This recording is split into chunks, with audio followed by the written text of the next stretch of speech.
আসসালামু আলাইকুম। সাইফ হাসান যে বলটায় আউট হয়েছেন সেই বলটায় যখন শাহিন আফ্রিদি রান আপে ছিলেন তখন রামিজ রাজা কমেন্ট্রি বক্স থেকে একটা কথা বলছিলেন, কি বলছিলেন শুনে আসবো। That kind of a batting stance, you're better off taking the ball away from the stumps.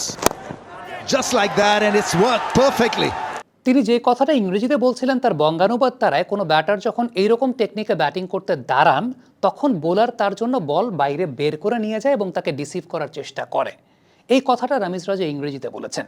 The same thing I have been talking for last couple of weeks in Bengali. অর্থাৎ সর্বশেষ 2 সপ্তাহ ধরে রামিজ রাজা যে কথাটা ইংরেজিতে বলেছেন সেটা আমি বাংলায় বলছিলাম, বাট ইংরেজিতে যা বলেন সেটা ঠিকই বলেন, to be very honest, whatever it is. যাই হোক, এই যে প্রবলেমটা কোথায়? প্রবলেমটা হচ্ছে সাইফ যেই প্যাটার্নে ব্যাটিং করতে দাঁড়াচ্ছেন, আপনি যদি খেয়াল করে দেখেন তার এলবো পজিশনটা পয়েন্টিং টুয়ার্ডস মিড উইকেট, এবং এইরকম এলবো পজিশন থাকার মানে হচ্ছে you are very much bottom hand dominated, অর্থাৎ আপনি বটম হ্যান্ডের উপর বেস করেই আসলে ক্রিকেটটা খেলতে চাচ্ছেন। হ্যাঁ, এই টাইপের stance it's very much okay for টি-20 cricket, but it's not okay for ODI cricket. এই প্রবলেমটা কিন্তু আমরা আইডেন্টিফাই করছিলাম মূলত সাইফ হাসান বিসিএলে যখন প্রথম ম্যাচটা খেলতে নামলেন তখন থেকেই, এবং আমরা খুব সম্ভবত 3টে অ্যানালাইসিস করছিলাম, যেটার থাম্বনেলটা ঠিক এই মুহূর্তে আপনারা দেখতে পাচ্ছেন পর্দায়। যারা এর আগে দেখেন নাই, প্রথমবারের মতো অনফিল্ড দেখছেন, বা যারা সেগুলো মিস করে গেছেন তাদের জন্য একটা স্ট্যান্ডার্ড প্রোটোকল যে আমরা সাইফের এই প্রবলেমটা নিয়ে কিন্তু বিসিএলের সময় কথা বলেছিলাম। এবার একটু বিসিএলের সময়কার তার ভিডিও ফুটেজগুলো যদি একটু প্লে করে দেখাই। রবিউল প্রথম ম্যাচে সাইফ হাসানকে আউটসাইড অফ স্ট্যাম্প এরকম অ্যাওয়ে গোয়িং বলে বারবার ডিসিভ করছিলেন, সৌম্য সরকার তাকে এই টাইপের বলে ডিসিভ করছিলেন। এখন যে সমস্ত ব্যাটাররা ultimately bottom hand dominated batter, যাদের এলবো পজিশনটা pointing towards mid wicket reason, তারা এই টাইপের বলের এগেনস্টে কিন্তু স্ট্রাগল করেন, specially when you are playing longer version cricket, whether it's test match cricket or it's ODI cricket, তখন কিন্তু এই স্ট্রাগলিংটা আসে। কারণ ওডিআই ক্রিকেট বা টেস্ট ম্যাচ ক্রিকেটে আপনাকে সফট হ্যান্ডে ক্রিকেট খেলতে হয়, টি-20 ক্রিকেটে হার্ড হ্যান্ডেই ক্রিকেট খেললে চলে। আপনি পুরোপুরি 100% আপনি শুধুমাত্র হার্ড হ্যান্ডে ক্রিকেট খেলে পার করে ফেলতে পারবেন। বাট ওডিআই ক্রিকেট এবং ওডিআই ক্রিকেট এবং টেস্ট ম্যাচ ক্রিকেটে কিন্তু আপনাকে you have to build your innings, তাই না?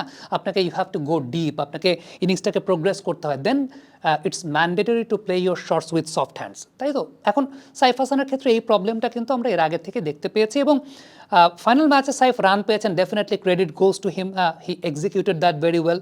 কিন্তু সত্যি কথা বলতে এইভাবে কিন্তু আপনি প্রতিদিন আসলে রান পাবেন না, বিশেষ করে ওয়েন আপনি ফেস করছেন আরও বেশি কোয়ালিটিফুল বোলারদের বল, তাই না? যে অনেক বেশি কোয়ালিটিফুল বোলার যখন আপনাকে বোলিং করছে, আপনার সামান্যতম দুর্বলতা থাকলেও কিন্তু সেই দুর্বলতার জায়গাগুলোতে তারা আঘাত করবে, এবং সেই অনুযায়ী আপনি বেস্ট পসিবল রেজাল্টটা পাবেন না।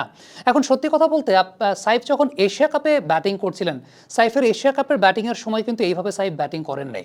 সাইফের এলবো পজিশন কিন্তু স্ট্রেইট টুয়ার্ডস দ্য আম্পায়ার থাকতো।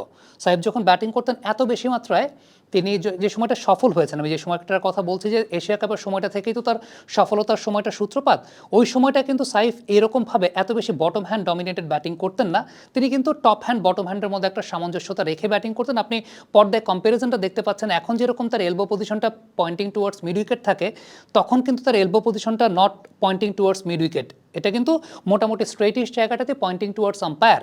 সো ওই সময়টাতে সাইফ কিন্তু সফল হয়েছেন এরকমভাবে বটম হ্যান্ড এবং টপ হ্যান্ডের মধ্যে একটা ব্যালেন্স বজায় রেখে।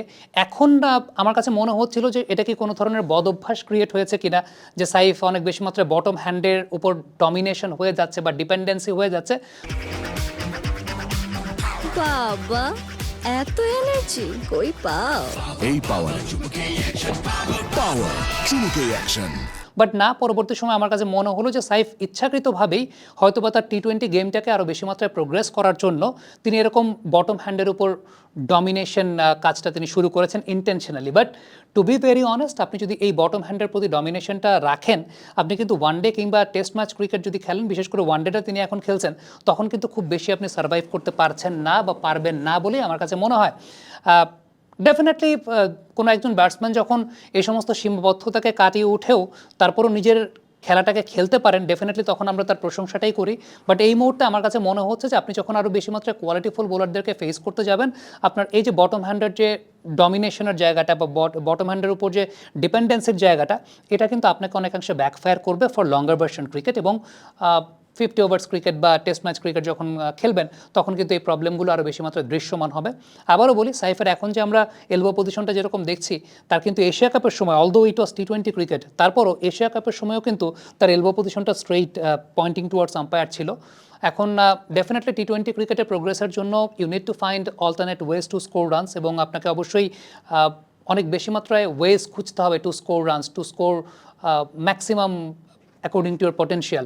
সো সেই জায়গাটায় হয়তোবা তিনি চিন্তা করেছেন যে টি-20 ক্রিকেটটাতে এখন এইভাবে অনেক বেশি মাত্রায় অনসাইড ডমিনেটেড বা অনসাইড ওরিয়েন্টেড ক্রিকেট খেলা যায়। বাট আবারও বলবো যে হ্যাঁ, হয়তোবা তিনি এই টাইপের টেকনিকে টি-20 ক্রিকেটে সফল হতে পারবেন, কারণ শাহিন আফ্রিদি ধরেন যে বলটা করেছেন, এটা টি-20 ক্রিকেটে সাইফ হাসান লেগ সাইডে ঘুরিয়ে জোরে শট খেলবেন, তিনি এখানে শট খেলবেন না। ওয়ানডে ফরম্যাটটাতে যেহেতু রানের ওইরকম তারা নেই, ইনিংসটাকে ডিপ বিল্ড করতে হবে, তখন একজন ব্যাটসম্যান একটু প্রপার গ্রামাটিক্যাল ক্রিকেটই খেলতে চান, কারণ ওয়ানডে ফরম্যাটটাতে ব্যাটসম্যান সব বল লেগ সাইডে হুইপ করে মিড উইকেটে ছক্কা মারতে যাবে না, যেটা টি-20 ক্রিকেটে 30, 35, 40 রান অনেক রান, যে কারণে হয়তোবা সেটা অনেক বেশি মাত্রায় ব্যাটসম্যানের ইন্টেনশনের জায়গা থাকে। সো আমার কাছে ব্যক্তিগতভাবে মনে হয় যে সাইফ হাসানের এই বিষয়টা নিয়ে দেখভাল করার ব্যাপার রয়েছে। কমেন্ট বক্সে আপনাদের মন্তব্য, মতামত জানতে চাইব।